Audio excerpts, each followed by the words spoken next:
নিয়াত নিয়াত যে আপনার পক্ষ থেকে আল্লাহর জন্য কুরবানি করবেন, আপনার কুরবানিটা আল্লাহর পক্ষ থেকে অটোমেটিকলি আল্লাহ নিয়াতের কারণে এটা কবুল করে নেবেন। আলহামদুলিল্লাহ। টাকা দেওয়া যাবে না। এই যে যারা কুরবানি দিচ্ছে, কুরবানি দিবে, সুদের টাকা দিয়ে কুরবানি হবে? কথা বলেন না কেন হবে? কিস্তি তুলে টাকা দিয়ে কুরবানি দিলে কুরবানি হবে?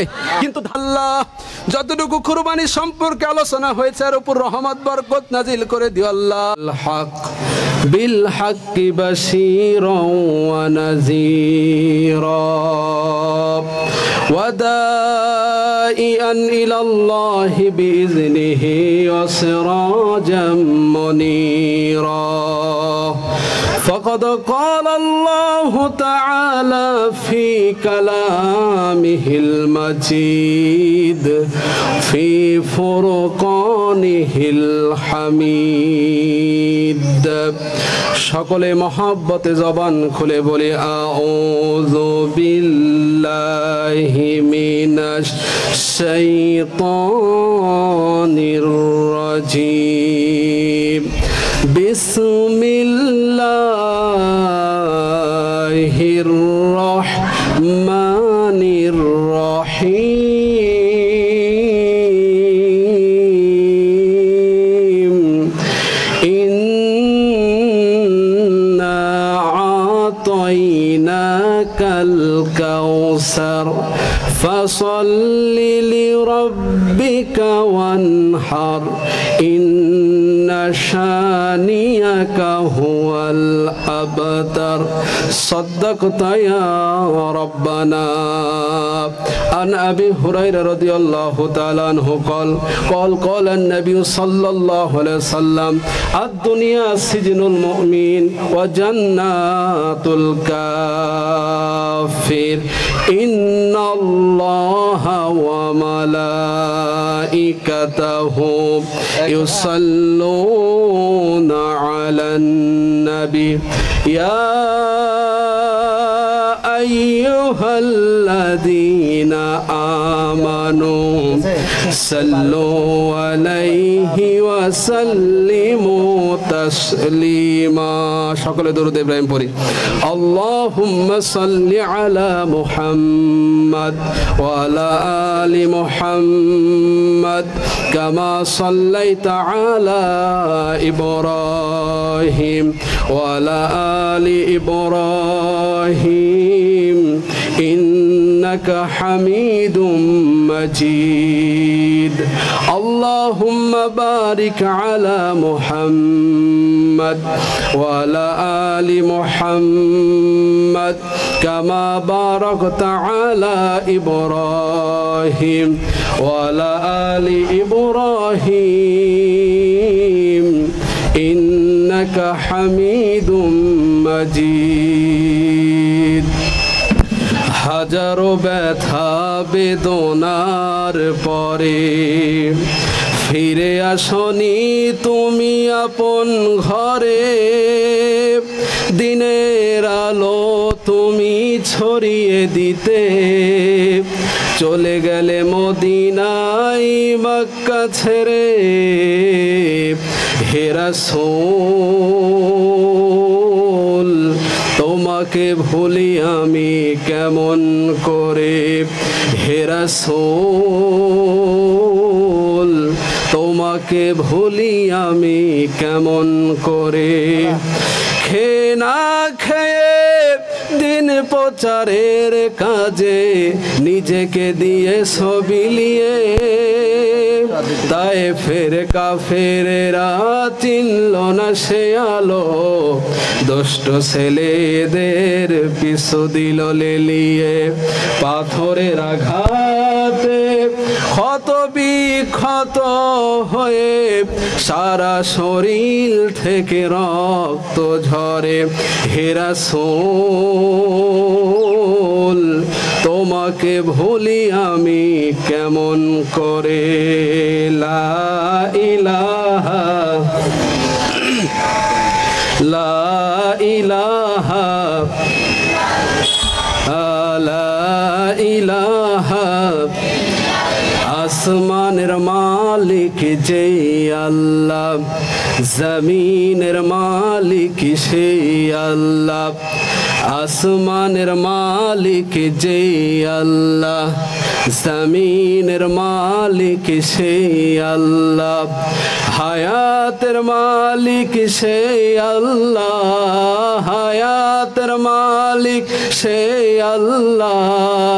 মুমিন বলে ইল্লাল্লাহ, লা ইলাহা, লা ইলাহা, লা ইলাহা।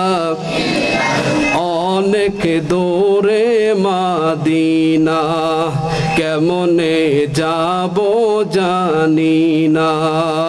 দয়া করো দয়ার আল্লাহ, দয়া করো মায়ার আল্লাহ, মিঠাও মনের বাসনা। লা ইলাহা, লা ইলাহা, লা ইলাহা।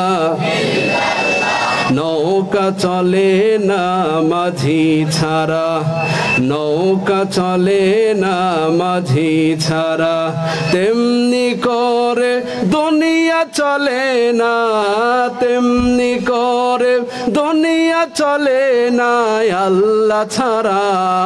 লা ইলাহা, লা ইলাহা ইল্লাল্লাহ মুহাম্মাদুর রাসূলুল্লাহ সাল্লাল্লাহু আলাইহি ওয়াসাল্লাম। আলহামদুলিল্লাহ, সমস্ত প্রশংসা সে মহান আল্লাহ সুবহানাহু ওয়া তাআলার দরবারে, যে মহান আল্লাহ সুবহানাহু ওয়া তাআলা কিছু সময় কোরআন এবং হাদিস থেকে কিছু কথা আমাকে বলার এবং আপনাকে শোনার তৌফিক এনায়েত করেছেন। সে মহান রব্বে কারীম আল্লাহ সুবহানাহু ওয়া তাআলার দরবারে আমরা সকলের প্রাণ খুলে জবান খুলে কালেমাতে শুকর আদায় করছি। সকলেই পড়ে নিচ্ছি আলহামদুলিল্লাহ। আর একটু মহব্বতে সকলে বলি আলহামদুলিল্লাহ। নবীর প্রতি দরুদ পড়ছি, যিনি সাইয়্যিদুল মুরসালিন, যিনি খাতাবুন নবীন, যিনি মক্কাওয়ালা, যিনি মদিনাওয়ালা, সেই নবীর প্রতি আমরা সকলে একবার দরুদ পড়ছি। সকলে বলি সাল্লাল্লাহু আলাইহি সাল্লাম। সম্মানিত উপস্থিতি, আপনারা সকলে কেমন আছেন? আল্লাহ ভালো রেখেছে, এর জন্য আমরা বলি আলহামদুলিল্লাহ। এই সময় আল্লাহ পাক রব্বুল আলামিন আপনাকে আমাকে ইচ্ছা করলে আল্লাহ তাআলা রাজশাহী মেডিকেল কলেজ অ্যান্ড হাসপাতালের কোনো একটা বেডের ভিতরে শোয়াই রাখতে পারতেন। কথা বলেন ঠিক কিনা? সেখান থেকে আল্লাহ পাক রব্বুল আলামিন আপনাকে আমাকে মুক্ত রেখে এই অল্প কিছু সময় কোরআনের বাগানে, জান্নাতের বাগানে আপনাকে আমাকে কবুল করেছেন। এর জন্য আর একবার বলি আলহামদুলিল্লাহ। আমি আলোচনার ভূমিকা অন্যদিকে না নিয়ে একদম সরাসরি কোরআন থেকে যে তেলাওয়াত করেছি আপনাদের সামনে, সেখান থেকে আলোচনা করবো। আমা তৌফিকি ইল্লা বিল্লাহ। আল্লাহ যেন কবুল করে, সকলে বলি আমিন। সম্মানিত ভাইরা আমার এবং সম্মানিত ছাত্রছাত্রী এবং সম্মানিত অভিভাবক, আলোচনার শুরুতেই আল্লাহ পাক রব্বুল আলামিনের মহাগ্রন্থ আল কোরআন থেকে আমি ছোট্ট একটা সূরা তেলাওয়াত করেছি। সূরার নাম সূরাতুল কাউসার। সূরার নাম কি? সূরাতুল কাউসার। আল্লাহ পাক রব্বুল আলামিন এই সূরাতুল কাউসারের ভিতরে আল্লাহ পাক রব্বুল আলামিন দ্বিতীয় নম্বর আয়াতে বলছে ফাসল্লি লিরাব্বিকা ওয়ানহার। আল্লাহ পাক রব্বুল আলামিন বলছে তুমি সালাত আদায় করো এবং রবের নামে কুরবানি দাও। সুবহানাল্লাহ বলেন। আল্লাহ পাক রব্বুল আলামিন কোরআনুল কারীমের অন্য জায়গায় বলছে কুল ইন্না সলাতি ওয়া নুসুকি ওয়া মাহইয়ায়া ওয়া মামাতি লিল্লাহি রাব্বিল আলামিন। আপনার নামাজ, আপনার রোজা, নুসুকি, আপনার কুরবানি সবকিছু লিল্লাহি রাব্বিল আলামিন, রবের জন্য। তো আমরা যতক্ষণ সময় শুনবো এবং আমি যতক্ষণ সময় বলবো, আমাদের শোনা এবং বলা যেন আল্লাহর জন্য হয়। কার জন্য হয়? আল্লাহর জন্য হয়। আল্লাহ পাক রব্বুল আলামিন বলে যে এখানে কোরআনের আলোচনা করা হয়, হাদিসের আলোচনা করা হয়, সেখানে আল্লাহর পক্ষ থেকে বান্দার উপর রহমত নাজিল হয়। জোরে বলেন সুবহানাল্লাহ। তাহলে আমাদের উপর এখন কার পক্ষ থেকে রহমত নাজিল হচ্ছে? আল্লাহর পক্ষ থেকে রহমত নাজিল হচ্ছে। আমার আল্লাহ পাক রব্বুল আলামিন বলে লা আল্লাকুম তুরহামুন। বলেন আল্লাহু আকবার।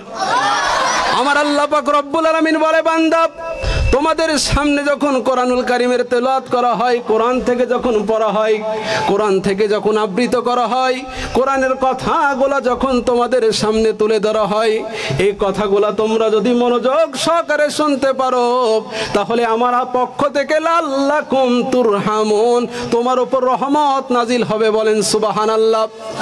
ও মুসলমানের সন্তান, আল্লাহ পাক রব্বুল আলামিন আমাদের উপর যে কিতাব নাজিল করেছে, সেই কিতাবের নাম হচ্ছে কোরআন। এই পৃথিবীর শ্রেষ্ঠ কিতাবের নাম কোরআন, এই পৃথিবীর সবথেকে দামি কিতাবের নাম কোরআন। এই কোরআন থেকে আল্লাহ পাক রব্বুল আলামিন বলছে, কুল ইন্না সলাতি ওয়া নুসুকি ওয়া মাহইয়া ওয়া মামাতি লিল্লাহি রাব্বিল আলামিন। আল্লাহু আকবার। আল্লাহ পাক রব্বুল আলামিন বলে, বান্দা তুমি যা কিছু করবে, তোমার নামাজ, তোমার রোজা, তোমার কুরবানি সব কিছু হবে লিল্লাহি রাব্বিল আলামিন। আপনি যদি নামাজ পড়েন তাহলে এটা কার জন্য পড়া লাগবে?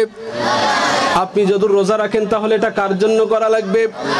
আপনি যদি কুরবানি দেন তাহলে এটা কার জন্য করা লাগবে? এই তো এখন কুরবানির সময়, আর আজকে আলোচনার সাবজেক্টও কুরবানি।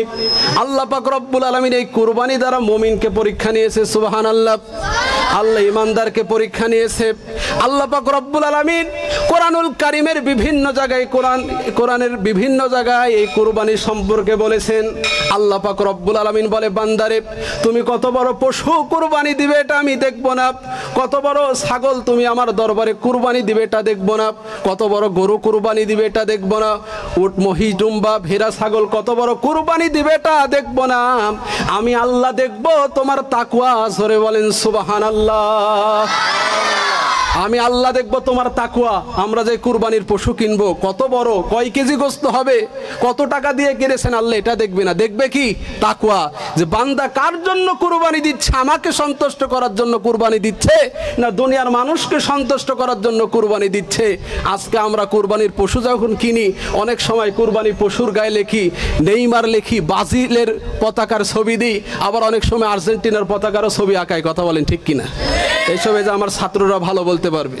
কুরবানির পশুর নাম দেয় মেসি, কুরবানির পশুর নাম দেয় নেইমার, কুরবানির পশুর নাম দেয় কাকা। এরকম নাম আছে না নাই? এগুলো হচ্ছে শয়তানি কাজ কারবার। কথা ঠিক না বে ঠিক? কুরবানি পশু হবে লিল্লাহি রাব্বিল আলামিন, রবের জন্য। ওখানে ওই বেধর্মী আর্জেন্টিনার পতাকার ছবি থাকবে কেন? ব্রাজিলের পতাকার ছবি থাকবে কেন? ওখানে থাকবে আল্লাহর প্রতি তাকওয়া, আল্লাহর প্রতি বিশ্বাস। ইত্তাকুল্লাহ, আল্লাহ যে বলেছে ফাসাল্লি লিরাব্বিকা ওয়ানহার, তুমি সালাত আদায় করা রবের জন্য কুরবানি দাও। এই টাকা দেওয়া যাবে না।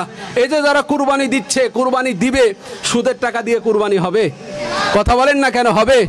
কিস্তি তুলে টাকা দিয়ে কুরবানি দিলে কুরবানি হবে, কিন্তু ধারের করা টাকা দিয়ে কুরবানি দিলে কুরবানি হবে। বলেন সুবহানাল্লাহ। আপনি যদি কারো কাছ থেকে ধার নেন, হালাত করেন যে ভাই 1 মাস পরে তোমাকে দিয়ে দিব, তুমি আমাকে দাও, আমি একটু কুরবানি দিই, সন্তানেরা আছে, ছেলে মেয়ে আছে, তাদেরকে তো গোশত দিতে হবে, খাওয়াইতে হবে ঈদের দিন। আপনি যদি ওই ধার করা টাকা দিয়ে কুরবানি দেন, আলহামদুলিল্লাহ কুরবানি হয়ে যাবে। কিন্তু ঋণের ওপরে, সুদের ওপরে টাকা নিয়ে কুরবানি দিলে কুরবানি কবুল হবে? সুদের টাকা দিয়ে কুরবানি হয় না, চুরির টাকা দিয়ে কুরবানি হয় না। চুরির টাকা দিয়ে কুরবানি হবে নাকি? ইমাম সাহেব ওয়াজ করতেছে যে যারা কুরবানি দিবে প্রত্যেকটা পশমের বিনিময়ে আল্লাহ পাক রব্বুল আলামিন একটা করে নেকি দিবে। বলেন সুবহানাল্লাহ। তো এক চোর বসে থেকে ওয়াজ শুনেছে। তো চোর রাতের বেলা চুরি করে আসতেছে, চুরি করে গরু নিয়ে চলে আসছে, আর হুজুর তাহাজ্জুদ নামাজ পড়ার জন্য উঠেছে। হুজুর কিসের নামাজ পড়ার জন্য উঠেছে? তাহাজ্জুদ নামাজ পড়ার জন্য উঠেছে। দেখে শব্দ হচ্ছে, কিরে কিসের শব্দ? পরে লক্ষ্য করে দেখে যে এই মসজিদের পাশ দিয়ে এক লোক গরু চুরি করে নিয়ে আসছে। হুজুর বলছে, কি ব্যাপার ভাই, এত রাত্রে আপনি গরু কোথায় পেলেন? বলছে, হুজুর অমুকের গোয়াল থেকে গরুটা চুরি করে নিয়ে আসলাম। বলছে, এটা তো চুরি গুনার কাজ। বলছে, আমি জানি এটা চুরি গুনার কাজ, আমি এটা দিয়ে কুরবানি দিব। তো বলছে, এটা দিয়ে তো কুরবানি দিলে কুরবানি হবে না, কারণ এটা তো চুরির পশু। তো বলছে, কুরবানি হবে না আমিও জানি, কিন্তু যতগুলা সোয়াবের কথা জুম্মার দিন আপনি বলেছেন, এই সোয়াবে আমার চুরির গুনাহ মাপ, আর গোস্ত খাবো ফাও। গোস্ত কি খাবো? ফাও। আমাদের যদি এরকম আমল ইবাদত হয় তাহলে কবুল হবে? এক লোক মসজিদে বসে থেকে খালি জিকির করে, সুবহানাল্লাহ, আলহামদুলিল্লাহ, লা ইলাহা ইল্লাল্লাহ, আল্লাহু আকবার, খালি জিকির করে। মুসল্লিরা দেখে কিরে কোনো কাজ কাম করে না, খাই কি, শুধু মসজিদে বসে থেকে জিকির করে। একদিন এক ভাই এসে বলতেছে, কি ব্যাপার, তুমি কোনো কাজ কাম করো না, শুধু জিকির করো, তুমি খাও কি আর কাজ কাম করো কি, তোমার কর্ম কি? বলছে আমার কিছু জমি ছিল, বিক্রি করে 35 লক্ষ টাকা ব্যাংকে রেখে দিয়েছি, তো ব্যাংকে রেখেছি, এই টাকা তুলি আর খাই। বলছে এটা তো সুদ, এটা তো গুনাহ। তো বলছে সুদ গুনাহটা আমিও জানি, এর জন্য টাকা আমার নামে রাখিনি, আমার বইয়ের নামে রেখেছি, যাতে গুনাহ হলে আমার বইয়ের হয়, গুনাহ হলে কার হয়? বইয়ের হয়। এর জন্য কুরবানি হতে হবে খালিস নিয়াতে, আল্লাহকে সন্তুষ্ট করার জন্য। কাকে সন্তুষ্ট করার জন্য? আল্লাহর কাছে ইব্রাহিম আলাইহিস সালাম দোয়া করলেন। কি দোয়া করলেন? রব্বি হাবলি মিনাস সলিহিন। একটা আমল শুনেন, যাদের সন্তান হয় না তারা বেশি বেশি এই দোয়া করবেন, বেশি বেশি এই দোয়া করবেন, রব্বি হাবলি মিনাস সলিহিন, রব্বি হাবলি মিনাস সলিহিন। আল্লাহর কাছে এই দোয়াটা বেশি বেশি পড়বেন, তাহলে আল্লাহ যাদেরকে সন্তান দিচ্ছে না, অবশ্যই যদি একিনের সহিত পড়তে পারেন, ইব্রাহিম নবীকে আল্লাহ যদি 86 বছর পরে সন্তান দিতে পারে, ওই আল্লাহ আপনাকে 10 বছর পরে দিতে পারে কি পারে না? কথা বলেন না কেন, পারে কি পারে না? যদি আপনার তাকওয়া থাকে, যদি আপনার তাকওয়া থাকে। এক ইমাম সাহেব হাত তুলে প্রতিদিন আল্লাহর কাছে দোয়া করতো, রব্বি হাবলি মিনাস সলিহিন, রব্বি হাবলি মিনাস সলিহিন। এক মুসল্লি বলে, কিরে আমাদের হুজুর প্রতিদিন এক দোয়া করে, রব্বি হাবলি মিনাস সলিহিন, আর অন্য দোয়া নাই কোরআনের ভিতরে? হুজুরকে বলছে, হুজুর আপনি যে এই দোয়া করেন, এই দোয়ার অর্থ কি? হুজুর বলছে, বাবা দোয়া করি কিন্তু অর্থ আমি জানি না। আরেক হুজুরের কাছে গেছে, মুফতি সাহেবের কাছে গিয়ে বলছে, হুজুর এই যে এটা যে দোয়া করে আমাদের হুজুর, রব্বি হাবলি মিনাস সলিহিন, এর অর্থ কি? ও বলছে, এটা তো দোয়া না, এটা কোরআনের আয়াত, সূরা সফফাতের 100 নম্বর 101 নম্বর আয়াত। আল্লাহ বলছে, রব্বি হাবলি মিনাস সলিহিন, হে আল্লাহ তুমি আমাকে একজন নেককার সুসন্তান দান করো। তো বলছে এই দোয়ার অর্থ তাই। এবার দৌড় মেরে এসে ইমাম সাহেবকে বলছে, হুজুর আপনার ছেলে মেয়ে কয়টা? বলছে 11টা। সুবহানাল্লাহ বলেন। হুজুর এক বলছে, হুজুর আপনার তো লজ্জা শরম নাই? তো বলছে, কে কি হয়েছে? তো বলছে, আপনি এখনো এই দোয়া করেন? তো বলছে, কেন? রব্বি হাবলি মিনাস সলিহিন এর অর্থ কি জানেন? আল্লাহ তুমি আমাকে নেককার সুসন্তান দান করো। এবার হুজুর বলছে, এই দোয়ার অর্থ যে এই, আমি জানলে 11 বছর আগে দোয়া ছেড়ে দিতাম। তো এর জন্য আমরা যাই করি না কেন, নিয়াত থাকা লাগবে কার? আল্লাহর প্রতি। সম্মানিত মায়ের আমার, এখানে আমি আগেই বলি, সেটা ওয়াজের মঞ্চ নয়। আমরা যে কুরবানি দেব, আল্লাহ যেন কবুল করে, সরে বলেন আমিন। আমরা সন্তানের এক ফোঁটা রক্ত বের হলে আমরা সহ্য করতে পারি না। সন্তান যদি বিছানাতে 2 দিন অসুস্থ অবস্থায় পড়ে থাকে, আমরা সহ্য করতে পারি না। একটু জ্বর আসলে আমাদের মুখে খাবার ওঠে না। সন্তান যদি একটু ব্যথা পায়, একটু কাঁদে, আমরা সহ্য করতে পারি না। কিন্তু ইব্রাহিম আলাইহিস সালাম কি ত্যাগ করলেন? তিনি নিজের সন্তানকে ছুরির নিচে দিয়েছেন। কার জন্য? আল্লাহর জন্য। তাহলে আপনি যে পশুটা কুরবানি দিবেন, এটা যেন মানুষ দেখানো না হয়, এটা যেন আল্লাহর সন্তুষ্টি থাকে। আপনার পশু বড় না ছোট, এটা আল্লাহ দেখবে না, আল্লাহ দেখবে আপনার ভিতরকার তাকওয়া।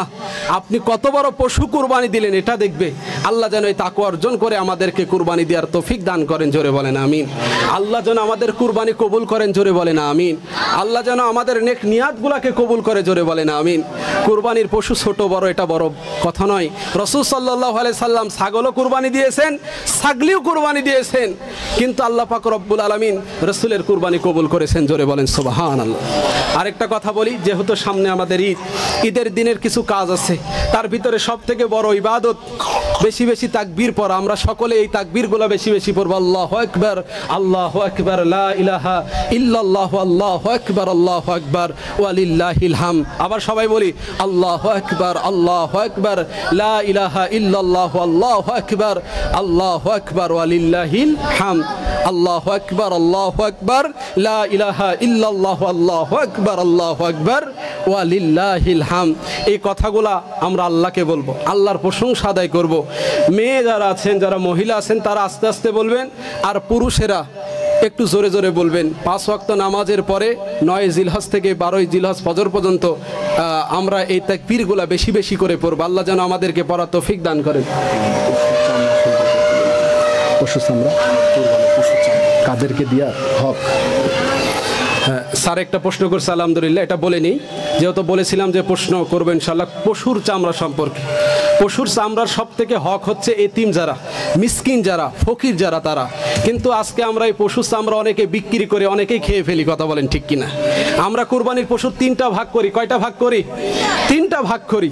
3টা ভাগের ভিতরে 1 ভাগ নিজে খাই, 1 ভাগ আত্মীয় স্বজনকে দিই, আর আরেক ভাগ কি করি? ফকির মিসকিনকে দিই। অনেকজন কি করে, ফকির মিসকিনের ভাগটা রাখে, সে নিজে খায়, কথা বলেন ঠিক কিনা? এটা তো তাকওয়া না। আপনার সব থেকে বড় তাকওয়া এটা ফকির মিসকিন তাদেরকে দিয়ে দিবেন, 1 ভাগ আত্মীয় স্বজন তাদেরকে দিয়ে দিবেন, আর 1 ভাগ আপনার নিজের।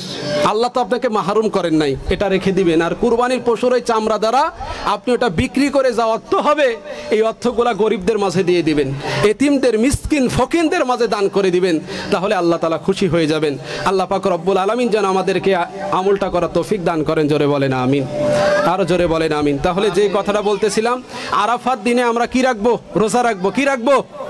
আমরা সকলে রোজা রাখবো। আমলটা ভালোভাবে শুনেন। আরাফাত দিনে আমরা কি রাখবো? সকলে আমরা রোজা রাখবো এবং রাত্রি জেগে আমরা ইবাদত করব। আরেকটা আমলের কথা বলি, রাসূল সাল্লাল্লাহু আলাইহি সাল্লাম বলেছেন 5 রাতের আমল আল্লাহর দরবারে কবুল। 5 রাতের আমল আল্লাহর দরবারে কবুল। তার ভিতরে একটা হচ্ছে চাঁদ রাত, একটা হচ্ছে চাঁদ রাত। চাঁদ রাত্রে তো আমরা আনন্দ করি নাকি? চাঁদ রাত্রে আমরা আনন্দ করি না? আমরা পটকা ফুটাই, আতশবাতি ফুটাই। আর রাসূল কি বলেছে? যারা চাঁদ রাতে আল্লাহকে ডাকবে, যারা ইবাদত করবে, যারা সিজদায় মাথা নত করবে, আল্লাহ তাদের জীবনের গুনাহ মাফ করে দিবে। বলেন সুবহানাল্লাহ। কিছু কিছু সময় আছে যে সময়গুলা দোয়া করলে আল্লাহর দরবারে কবুল হয়ে যায়। কোনো ব্যক্তি যখন সেজদা অবস্থায় আল্লাহর দরবারে দোয়া করে, আল্লাহ পাক রব্বুল আলামিন তার দোয়া কবুল করে নেন। আজানের পরে দোয়া করলে, ইকামতের আগে দোয়া করলে আল্লাহর দরবারে দোয়া কবুল হয়ে যায়। আপনি যখন গভীর রাতে তাহাজ্জুদের ওয়াক্তে যখন আল্লাহর কাছে দোয়া করবেন, আল্লাহ পাক রব্বুল আলামিন এই দোয়াটাও কবুল করবে। আজকে তাহাজ্জুদ নামাজ পড়ে এই লোক তো প্রত্যেকটা ঘরে ঘরে আছে নাকি? ঘরে ঘরে আছে না? মুসলমানের সন্তান, আজকে বড় লজ্জা লাগে কিছু কথা বলতে। 12টা মাসের ভিতরে 11টা মাস কোরআন ধরে না। একটা মাস কোরআন পরে রমজানের প্রথম দিন যখন আসে, তখন কোরআনের ধুলা পরিষ্কার করে কোরআনের গ্লাভ খুলে কোরআনটা পড়তে শুরু করে। 27শে রমজান যখন আসে, লাইলাতুল কদরের রাত্রে কোরআনটা খতম করে আবার কোরআনটা টাকের উপর তুলে রাখে। কথা বলেন ঠিক কিনা? পৃথিবীর শ্রেষ্ঠ কিতাব, জালিকাল কিতাব লা রাইবা ফি হুদাল লিল মুত্তাকিন, যার ব্যাপারে আল্লাহ বলছে বাল হুয়া কুরআনুম মাজিদ ফি লাহিম মাহফুজ। আল্লাহ বলছে এই কিতাবের ভিতর কোনো ভুল নাই, কোনো সন্দেহ নাই। এটা আল্লাহ লাহে মাহফুজের ভিতরে সংরক্ষিত রেখেছেন। This is the book, there is no doubt. Allah যে এই কিতাবের ভিতরে কোনো সন্দেহ রাখে নাই।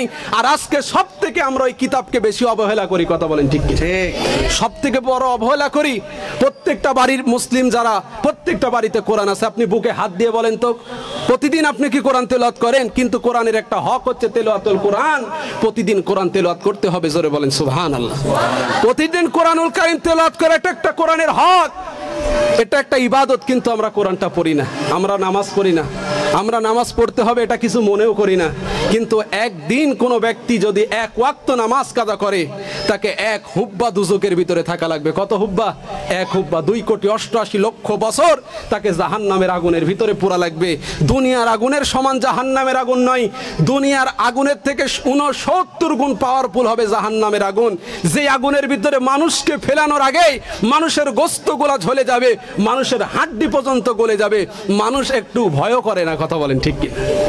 নামাজও পড়ে না, পর্দাও করে না, রোজাও ঠিকভাবে রাখে না, দিনের পথেও ঠিকভাবে আসে না। আল্লাহ যেন আমাদেরকে এই পরিপূর্ণ আমল করার তৌফিক দান করেন। জোরে বলেন আমিন। আমি আর বেশি বিস্তারিত করতে চাচ্ছি না। আপনাদের কারো যদি প্রশ্ন থাকে, পরিচালক স্যার সহ যদি কারো প্রশ্ন থাকে, সকলের যারা এখন উপস্থিত আছেন আপনারা প্রশ্ন করতে পারেন। আমি আপনাদের উত্তর দেওয়ার চেষ্টা করবো ইনশাল্লাহ। কুরবানি কার কার আমি দেব? কুরবানি কার কার নামে দেয়া যাবে? হ্যাঁ, প্রশ্ন আলহামদুলিল্লাহ যে কুরবানি কার কার নামে দেওয়া যাবে। সর্বপ্রথম কথা হচ্ছে লিল্লাহি রব্বিল আলামিন। কুরবানি হবে রবের নামে। কার নামে হবে? রবের নামে। তবে আপনি যদি নিসাব পরিমাণ সম্পদের মালিক হন, আল্লাহ যদি আপনাকে যাকাত আপনার উপরে ফরজ হয় এবং 9 জিলহজ থেকে কুরবানি পর্যন্ত, আপনি 12 জিলহজ পর্যন্ত যদি নিসাব পরিমাণ সম্পদের মালিক যদি আপনি হয়ে যান, তাহলে আপনার প্রতি কুরবানি ওয়াজিব। কুরবানি কি হয়ে যাবে? ওয়াজিব। তাহলে আপনি আপনার পক্ষ থেকে আল্লাহর জন্য কুরবানি করবেন। আপনার নিজের পক্ষ থেকে আল্লাহর জন্য কুরবানি করবেন, তাহলে আল্লাহ পাক রব্বুল আলামিন আপনার কুরবানি কবুল করে নিবে। কিন্তু মনে রাখতে হবে যে কুরবানি আমরা জবাই করার সময় আল্লাহর নাম বলবো। কার নাম বলবো? বিসমিল্লাহি আল্লাহু আকবার। আপনি এটা বলে কুরবানি করবেন, কিন্তু ইন্নামাল আমালু বিন্নিয়াত, নিয়াত যে আপনার পক্ষ থেকে আল্লাহর জন্য কুরবানি করবেন, আপনার কুরবানিটা আল্লাহর পক্ষ থেকে অটোমেটিকলি আল্লাহ নিয়াতের কারণে এটা কবুল করে নেবেন। আলহামদুলিল্লাহ। আর কারো কোনো প্রশ্ন থাকলে করতে পারেন ইনশাআল্লাহ।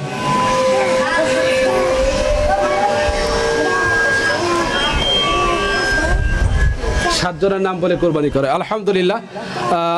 আরেকজন, জি, আরেকজন অভিভাবক তিনি প্রশ্ন করেছেন যে 7 জনের নাম বলে যে কুরবানি করে।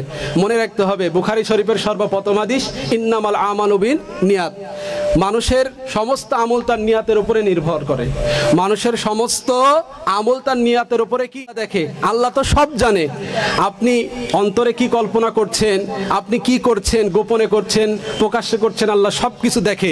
7 জনের নাম বলা জরুর না।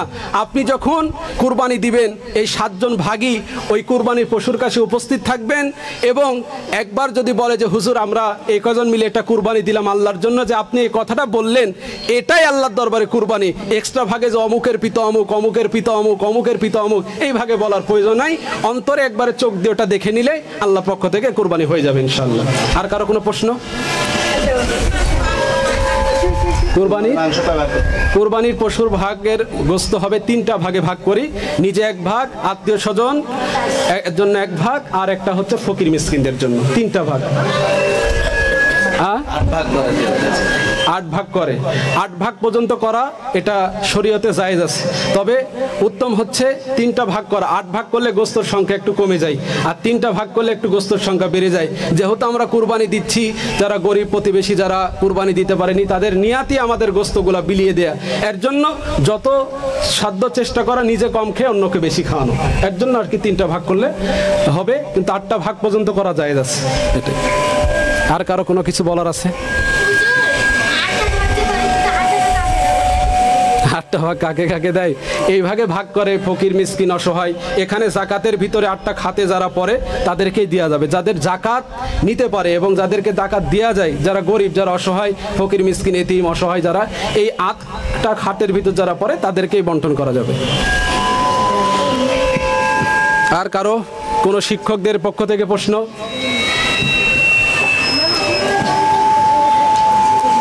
প্রশ্ন করতে মানুষ ভয় করে। প্রশ্ন করেন, এনা তো বসায় জানার জন্য অনেক খটকা থাকে না। আমি একটা মাসলা আমি আপনার স্যার কি বললেন? কুরবানির সাথে আকিকার কোনো সম্পর্ক আছে? হ্যাঁ, কুরবানির সাথে আকিকার কোনো সম্পর্ক আছে কিনা? যদি ছাগল দেন, ভেড়া দেন, দুম্বা দেন, তাহলে ওটা কুরবানির জন্য হবে। কিন্তু গরু, মহিষ আর হচ্ছে উট, এই ক্ষেত্রে আপনি ওখানে আকিকার একটা ভাগ সংযোগ করতে পারবেন, দেয়া যাবে, সমস্যা নাই। মৃত মানুষের পক্ষ থেকে কুরবানি আপনি দিতে পারবেন। আরেকটা মাসালা বলি, যেহেতু বাংলাদেশে চুরি কম হয় না বেশি হয়? বেশি হয়। বাংলাদেশে যদি আপনি 1 টাকাও ফেলাই রাখেন এটা থাকবে না, কথা বলেন ঠিক কিনা? কিন্তু সৌদি আরবের ভিতরে যান, দামি দামি ফোন পরে থাকবে, তোলার লোক নাই। তো অনেক সময় কুরবানির পশু কেনার পরে পশু হারিয়ে যায়। একটা মাসলা বলি, মনে রাখবেন। কুরবানির দিনে আকিকা দেওয়া যাবে কিনা বলছি আমি, আগে মাসলাটা বলি। মনে রাখবেন যে আকিকার বিষয়টা কি, সপ্তম দিনে, 24 দিনে, আর কত দিনে? 40 দিনে। আমরা 28 দিনের কথাও একটা আছে। এই 4-5টা দিনের ভিতরে আকিকা দেওয়া উত্তম। তবে মাসলার ভিতরে এসেছে কোনো ব্যক্তি যদি কুরবানিটা আকিকার 1 ভাগের অংশের সাথে দেয় তাহলে হয়ে যাবে, কিন্তু আকিকা উত্তম সন্তান জন্মের 7ম দিনের মাথায়। কত দিনের মাথায়? 7ম দিনের মাথায় তার মাথার চুলগুলা মন্ডন করে, এই চুলগুলা উচন করে স্বর্ণ বা রূপার যে দাম লাগে এটা আল্লাহর রাস্তায় সদকা করা, যাতে সন্তানের উপরে যে বালা মুসিবতগুলা থাকে এগুলা যেন কেটে যায়, আর তার একটা সুন্দর নাম রেখে ওই দিনে আকিকা দেয়া। আমি যে মাসলাটা বলতেছিলাম যে কোনো পশু ক্রয় কেনার পরে যদি হারিয়ে যায়, তাহলে ওই পশুটা যদি আবার 1 দিন আগে, কুরবানির 1 দিন আগে ফেরত পাওয়া যায়, এই ক্ষেত্রে মাসলা কি হবে? মনে রাখবেন, যদি আপনার পশু কেনার পরে হারিয়ে যায় তাহলে আপনি যদি গরিব হন এটা আপনার জন্য ওয়াজিব হয়ে গেল, আবার আরেকটা পশু কিনে আপনাকে কুরবানি দিতে হবে। কিন্তু একদিন আগে যদি ওই পশুটা আপনি আবার ফেরত পান, তাহলে এই দুইটা পশুই আল্লাহর রাস্তায় কুরবানি করতে হবে। কি করতে হবে? দুইটা পশুই আল্লাহর রাস্তায় কুরবানি করতে হবে। সেদিন একজন ভাই প্রশ্ন করলেন যে হুজুর, রাতের বেলা কি কুরবানি দেওয়া যাবে? হ্যাঁ, রাতে কুরবানি দেওয়া জায়েজ আছে, তবে মনে রাখতে হবে 10ই জিলহজ 11ই জিলহজ আপনি দিতে পারবেন, কিন্তু 12ই জিলহজ রাতে দিতে পারবেন না। কারণ 12ই জিলহজ রাতে যদি দেন তাহলে ওটা 13ই জিলহজ রাতে গণ্য হবে। দিনে দিতে পারবেন কিন্তু রাত্রে দেওয়া যাবে না। কুরবানি 3 দিন করা যায়। কয় দিন করা যায়? 10ই জিলহজ, 11ই জিলহজ আর হচ্ছে 12ই জিলহজ, এই 3টা দিন করতে পারবেন। তবে উত্তম হচ্ছে ঈদের নামাজ পড়ার পরে সর্বোত্তম কাজ হচ্ছে কুরবানি দেওয়া। আমিন। আলহামদুলিল্লাহি রাব্বিল আলামিন, আসসালাতু ওয়াসসালামু আলা সাইয়্যিদিল মুরসালিন ওয়া আলা আলিহি ওয়া সাহবিহি আজমাইন। ربنا آتنا في الدنيا حسنة وفي الآخرة حسنة وقنا عذاب النار. ربنا ظلمنا أنفسنا وإن لم تغفر لنا وترحمنا لنكونن من الخاسرين. رب ارحمهما